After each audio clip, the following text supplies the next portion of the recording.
Hello friends, my name is Alpa Tumga. I have been a music teacher for 16 years. I started my music life with the guitar. Later, I took lessons in oud, violin and piano. In my academic life, I first got into the economics department.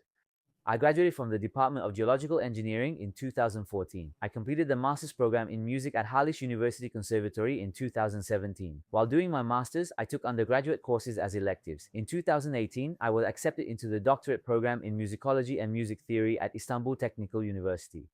During my teaching career, I have trained hundreds of students and transferred the experiences I gained from these students into books and methods. I published two guitar methods, the first one in August 2015. I published the second one in March 2025. Additionally, I wrote quick learning methods for beginner and intermediate levels for violin, piano, and oud. What I aim for in my methods and teachings is this. First, to ensure the student loves the instrument and the lesson for motivation.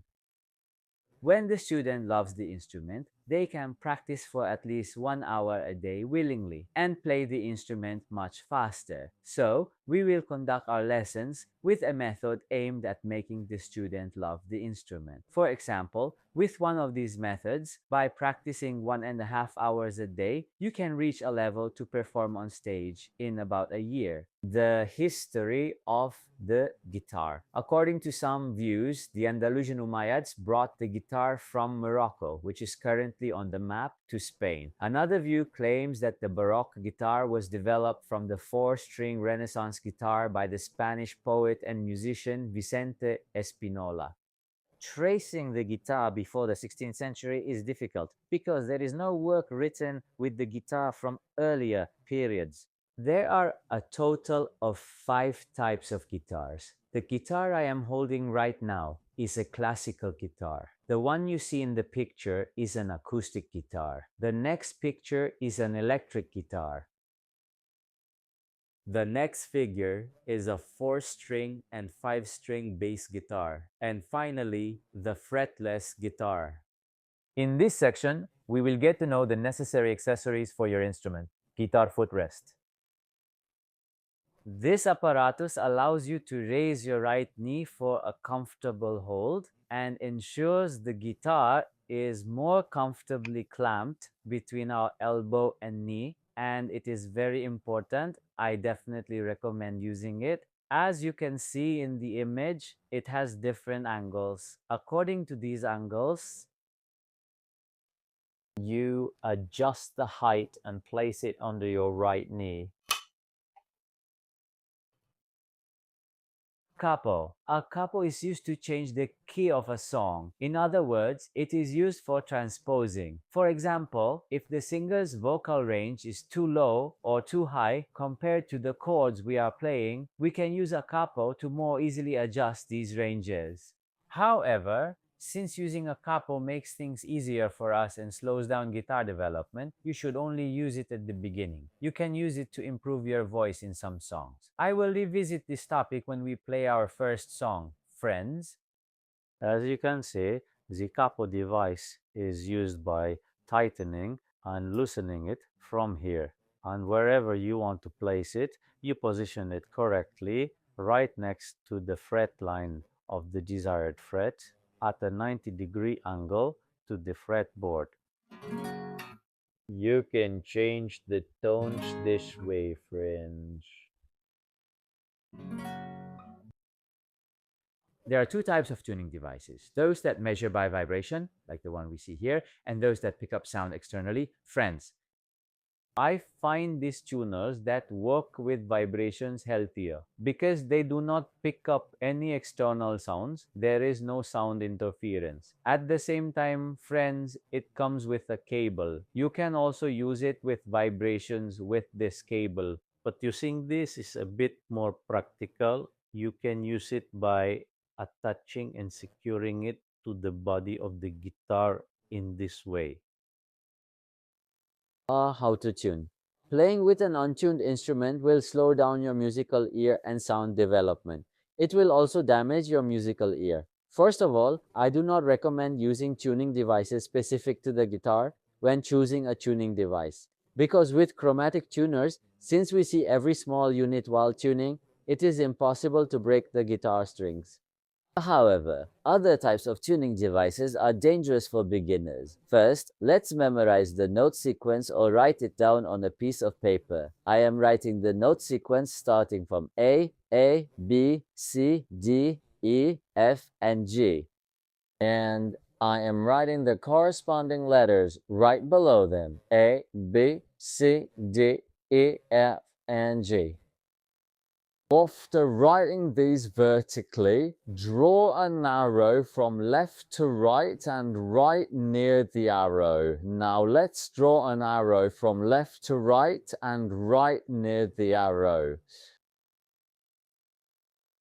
Using the open strings of the guitar in the diagram, let's write them in our notebook. In order, the bottom string is the E string, the first string. The next string up is the B string. The next up is the G string. The next up is the D string. The fifth string. The next up is the A string. And the top string, the sixth string, is again the E string. Now let's look at the first string. This smoothest string is called the E string, friends. Now the letter corresponding to the note is the letter A. I treat it today as we see in the chart. When we strike the string, if the letter that comes out in tune is A, the tuning is correct. If it's not A, the tuning is incorrect. In this case, we will use the chart we just drew. For example, if the letter D comes up when we strike the MI string, friends, when we look at the chart, which arrow direction do we need to follow to go from the letter D to E? First, we will determine this. And we looked at the chart. We determined that we will go to the right, meaning we will tighten the pegs. First, we need to find the peg that this string is attached to. As you can see, the first peg from the bottom, is the peg for the my string, friends. Which way do we tighten? Which way do we loosen? According to us, we tighten counterclockwise from the top of the guitar. We loosen in the opposite direction. Friends, when you follow the tightening direction of the string here, you can easily see which way to tighten and which way to loosen. While tightening or loosening the tuning peg, we should frequently strike the string we are tuning with our right hand and turn the peg counterclockwise. Friends, I am turning it like this while also striking the string so that I don't over tighten and to avoid breaking the string or loosening it too much and ruining the tunings. My tuning was already correct. I toned it back to its original point. I toned it. If a different letter appears, you need to look at the chart and find the letter first. I turned the peg until I found the letter E. I finally found it. However, my tuning is not exactly correct because from this stage, we need to make fine adjustments, friends. Now, on the screen of the tuning device, there is a shape resembling a bow. Look, as you can see, I will also display this shape on the screen. We will make fine adjustments by looking at this shape. There is a needle in the middle of this shape and it moves left and right. If this needle is on the left side, we tighten the peg. If it's on the right side, we loosen the peg. In the second stage, we need to bring the needle to the center and make the green light turn on. First, we will find the correct letter. Then, we will make the green light turn on at that letter. Now, you can apply this process to all the strings, friends. Holding the guitar correctly is the most important first step to starting with the instrument. There are two types of guitar holding. The first is the classical hold for those who want to play classical music pieces, and the other is the relaxed hold. I will demonstrate all these lessons with the relaxed hold. We place this curved part of the guitar's body on our right knee. Then we rest our right elbow on the side of the guitar's upper right diagonal like this. We hold the guitar between our knee and elbow like this without the support of our other hand, without any support, additional support like this. First, we need to practice this until we can hold the guitar steady and comfortably without any support. The second point we need to pay attention to is that the neck of the guitar should not be parallel to the ground, but about 20 to 25 degrees above the ground. As you can see, friends, this needs attention. While squeezing it between our elbow and knee, we also need to maintain this 20 to 25 degree curved inclined part. After doing this, we can move on to the next step. We name the fingers of the right hand as follows: thumb as P finger, index finger as I finger, middle finger as M finger, and ring finger as A finger. There are two different grips. The first is the pen grip, and the second is the classical grip. The classical grip includes two different grips. The first is apoyando, which is the supported grip, and the second is the unsupported tirando grip. Now we will start with the apoyando supported grip. We hold our thumb by supporting it on the guitar body. There are the fingers. The I-M and the fingers strike the strings. Initially, we will start with just our I and M fingers. The rules we must follow when using these fingers are to keep all our fingers close together as if holding an egg in our right hand, and the palm should face the guitar body while also slightly facing the right elbow.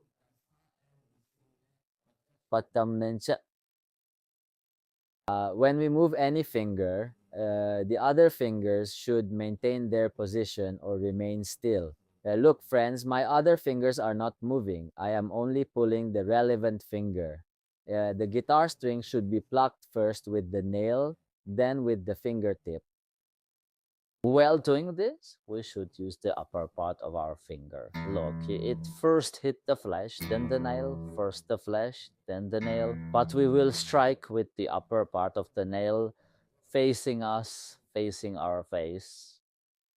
In the unsupported grip, we apply it without any support on our thumb, just like all other rules. However, when using our thumb, we use it in a motion from the top right to the bottom left. Friends, we use it like this. We use it again in a way that hits the flesh and the nail. The logic here is to prevent our thumb from colliding with the other four fingers. Look like squeezing something. When squeezing, I don't place my thumb between my other fingers, right? I keep the thumb outside. That's the rule. In the other technique, known as the pen grip, we hold the pick by pinching it between our index finger and thumb. The wrist is held parallel to the guitar body. The pick should not be too far out or too far in between the two fingers. It can be held so that approximately 5 millimeters are visible from above. At the same time, if we hold the pick too tightly, our wrist will stiffen, and if we hold it too loosely, we might drop the pick. So you need to adjust this according to your own wrists. When using the pick, we play with only wrist movement without moving the fingers, friends. More this way, I am playing by moving my wrist without moving the fingers. The second most important rule to pay attention to here is that after striking the pick from top to bottom once, the next stroke should be in the opposite direction. So after one up, there should be one down, and after one down, there should be one up. Like this.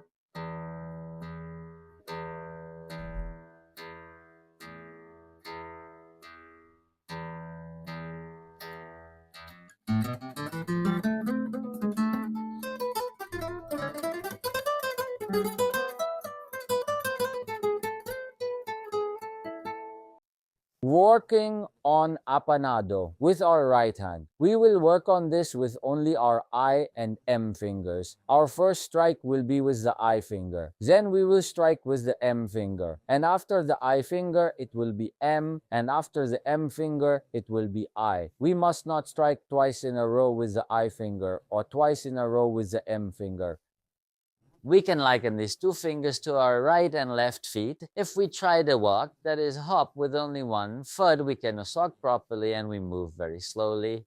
Meanwhile, when we hit twice with our I or M finger, due to the retraction and restriking distance of our fingers, look friends, I hit with my I finger, it retracted. When I hit again with my I finger, this round trip time causes a loss of time, so it amounts to the same calculation. It's like we're moving slowly as if walking on one foot. Therefore, when we strike with our I and imai fingers in the order of I and M, we will play faster. Now, first, by paying attention to the ME sequence, following this rule, I hit the top string 4 times. I, and M. Then I move to the next string down and hit I, M. Then the 4th string, 1 string down, I hit it 4 times. Then 1 string down, I, and M. Then 1 string down. I moved to the 2nd string, I, and M. Then I came to the bottom string, I, and M. My friends, we need to practice this exercise for at least 15 minutes every day. This exercise is very important for our fingers to get used to the guitar strings and to play without looking at our right hand.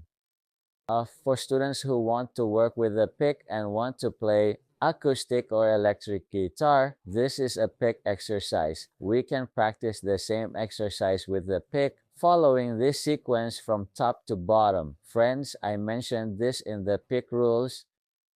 How to prepare means your pick stroke on the top string, balance with the strike flipper, run a string down, 1, 2, 3, and 4, run string down, 1, 2, 3, and 4, 1 string down, 2, 3, and 4, 1 string down, 2, 3. I move to the lowest string, 1, 2, 3, and 4.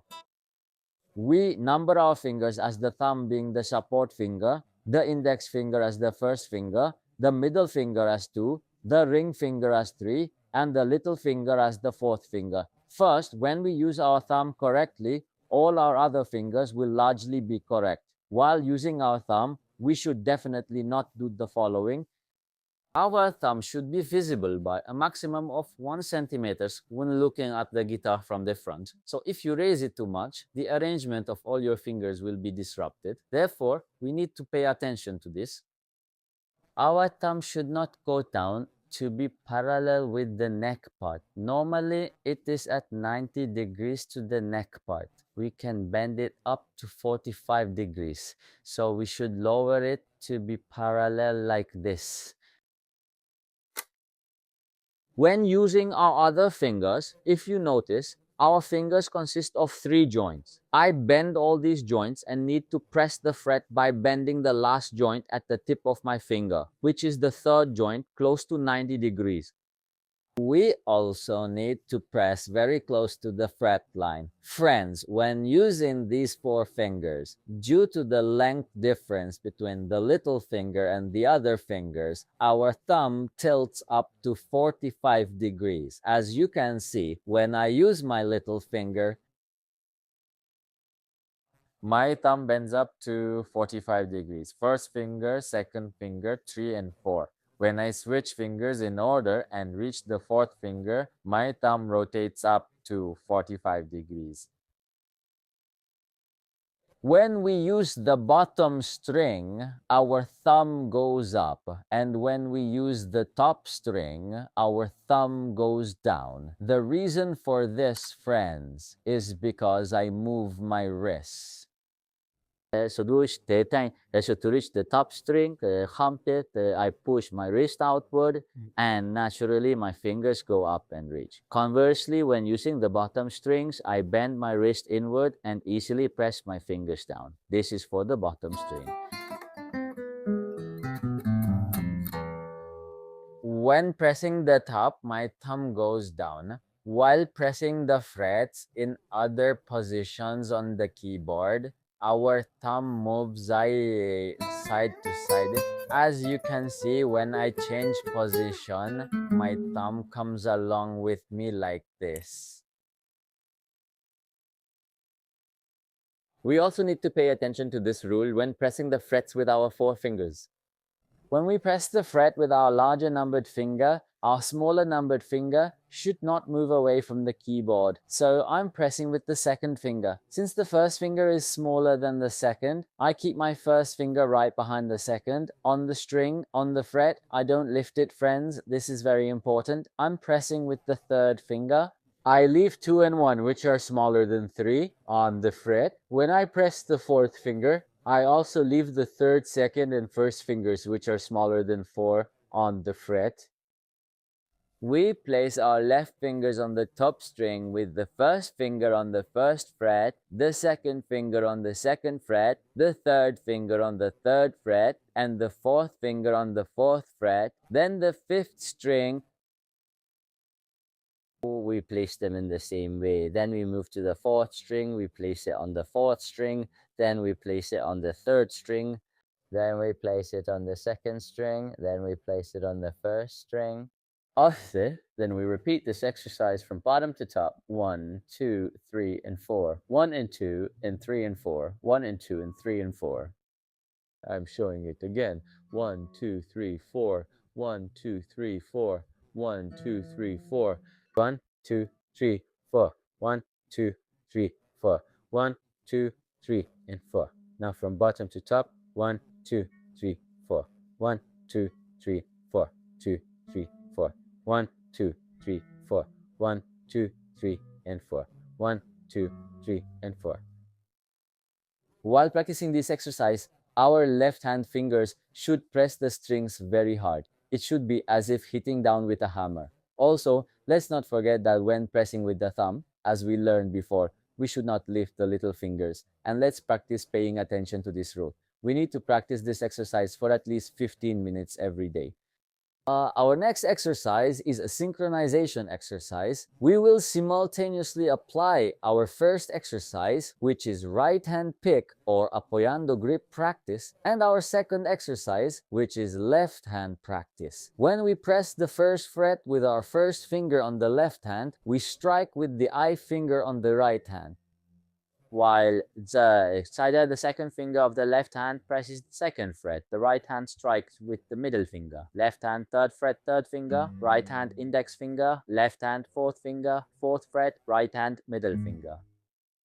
In this way, we pluck all the strings in order.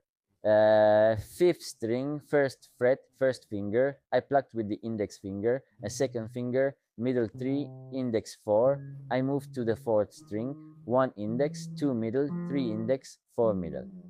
I moved to the third string, 1 I, 2 M, 3 I, 4 M. Second string, 1 I, 2 M, 3 I, 4 M. I reached the bottom string, 1 I, 2 M, 3 I, 4 M. Now I will apply this from bottom to top. I will finish my work this way. I can practice the stem exercise using an up and down pick screw instead of the O and M fingers. This exercise is very important and should be practiced for at least half an hour every day. I recommend moving on to this exercise after working on the other two stages for about 4 to 5 days. Whatever topic you learn after this, I advise you to practice this exercise for the first 6 months, and this exercise will take you to the next level. Yes, the note we see at the top of the first row in the figure is hollow and has no tail or any attachment, and this note is named a whole note with a duration of 4 beats. However, instead of using the name whole note, I prefer to use the name that matches its application. So since it is a 4-beat note, we will call it 4 beats. The second note, which is hollow and has a tail, is a 2-beat note and is played in 2 units of time. The third note, which is filled and has a tail, is 1 unit of time, meaning a 1-beat note. The fourth note is filled, has a tail and a flag, and is played in half the time. It is called a half-beat note. When 2 half-beat notes come together side by side, their hooks join in a way that resembles headphones. The last note is filled with a tail and double hooks. It is played in a quarter of the time and is called a quarter-beat note. Now let's look at the shapes on the right of the notes and memorize them. Measures. We can call the standard patterns where notes come together in relation to their durations as measures. To learn these patterns more easily, we will learn these combinations with city names. Learning by comparing to something will make the nearly impossible possible, because when we see note patterns, we will need to calculate and apply notes of 0.25 seconds, 0.125 seconds, and even 0.375 seconds. Applying this will only be possible by comparing it to something. There are many methods in the world, such as the main French method, the Kodali method, and the Turkish system. We can think of it as divided into three parts. It is difficult to implement. It is likened to Adana. In the ninth pattern, there are three notes, with the first note being half, the second note one, and the third note half a beat. For instance, if you notice, all the patterns up to this point were completed in 1 unit of time. That is, the total duration of the notes in the patterns was 1 unit of time. But in this pattern, there are notes totaling 2 units of time. From this stage on, it will get a bit more difficult, but by practicing a lot, you can successfully apply all the topics. We can call the pattern you see in the figure Edirne or scale. The 10th pattern is a halved version of the previous pattern. That is, the first note is written as a quarter, the second note as a half, and the third note as a quarter time. Then we can again name this as a Edirne or scale like the previous one. The difference is the first is played in 2 beats, that is with 2 metronome clicks, while the second is played in 1 beat, that is with 1 metronome click. The 11th and subsequent patterns show that you can create new combinations by placing a rest sign in place of any note in all the patterns we have learned so far. So what you see in the diagram is actually Ankara, but I created this new pattern by placing a half beat rest instead of the half beat note for the syllable an. Now this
we are moving on to the practical repetition section, necessary to memorize these patterns. At this stage, we will definitely use a metronome and repeat along with these metronome beats. We set the metronome to 60 beats per minute. First, please repeat the first 4 patterns with me. Van, Izmir, Ankara, Karaman. Van, Izmir, Ankara, Karaman. Van, Izmir, Ankara, Karaman. After repeating this part a lot and reinforcing it well, we can move to the second section. My recommendation is to practice for 5 to 10 minutes. However, if your sense of rhythm is weak, practicing more will improve your ear. Now, starting from 5, we are working on the second set of 4 patterns, including the 8th pattern, that is the Gelibolu, Niade, Hatay, and Adana part. 1, 2, 3, 4, Gelibolu, Niğde, Hatay, Adana, Gelibolu, Niğde, Hatay, Adana, Gelibolu, Niğde, Hatay, Adana. Now we are working by combining these two. Van, İzmir, Ankara, Karaman, Gelibolu, Niğde, Hatay, Adana, Van, İzmir, Ankara, Karaman, Gelibolu, Niğde, Hatay, Adana, Van, İzmir, Ankara, Karaman, Gelibolu, Niğde, Hatay, Adana. Now we are adding the last two patterns. I will use Edirne here. Friends, I'm turning on the metronome again. Last 2, 3, 4. Edirne, Edirne, Edirne, Edirne. If you notice, I do the first one with 2 metronome beats. I do the second one with 1 metronome beat. I'm repeating. 3 V's. Edirne, Edirne. Edirne, Edirne. Finally, we are practicing by combining all these patterns, that is 10 patterns. Friends, I set the metronome to 60. Last, 2, 3, 4. Van, Izmir, Ankara, Karaman, Gallipoli, Nigde, Hatay, Adana, Edirne, Edirne, Van, Izmir, Ankara, Karaman, Gallipoli, Nigde, Hatay, Adana, Edirne, Edirne.